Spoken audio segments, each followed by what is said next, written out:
اچھی طریقے سے اس کے بعد 15ویں شعبان کو لے کر آؤ. کیا اللہ کے رسول اور اللہ کے رسول کے صحابہ رضوان اللہ علیہم اجمعین 15ویں رات جاگے ہیں؟ اگر جاگے ہیں تو انشاءاللہ ہم بھی جاگیں گے.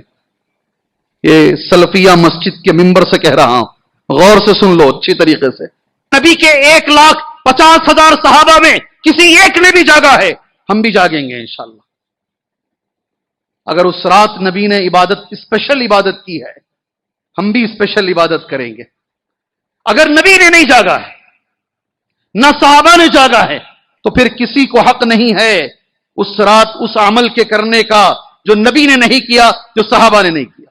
صفحہ نمبر 99 میں یہ حدیث پاک ہے، باب ما جاء فی لیلۃ النصف من شعبان کی یہ حدیث پاک ہے.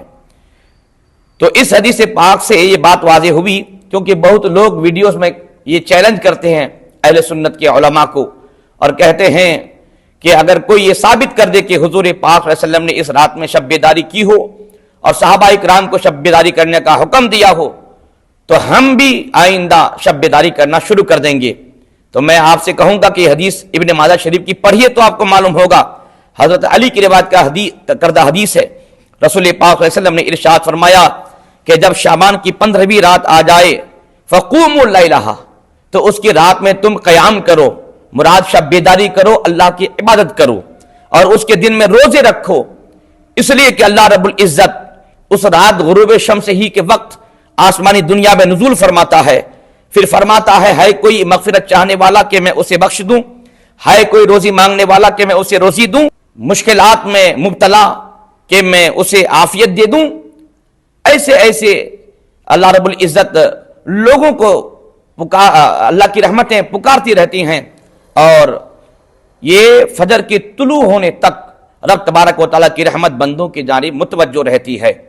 تو آپ سمجھ سکتے ہیں کہ جب حضور پاک نے یہ فرما دیا قوموا لیلہا وصوموا نہارہا، تو جو لوگ کہتے ہیں کہ صحابہ اکرام نے نہیں منایا، تو میں ان سے گزارش کروں گا کہ میرے آقا نے جب صحابہ کو یہ فرما دیا کہ اس کی رات میں تم لوگ قیام کرو، اس کے دن میں روزہ رکھو، تو کیا صحابہ اکرام نے نبی پاک کی بات نہیں مانی؟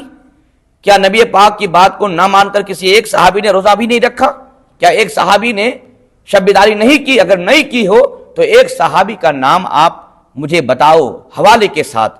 میرا ایمان کہتا ہے کہ میرے آقا کریم نے جب فرما دیا تو تمام صحابہ اکرام نے ضرور میں نبی پاک کے اس قول. اب آئیے میں آپ کو ان تمام اہل حدیث اور وہابیوں کو ان کے سب سے بڑے مولانا کا فتویٰ سنا دیتا ہوں.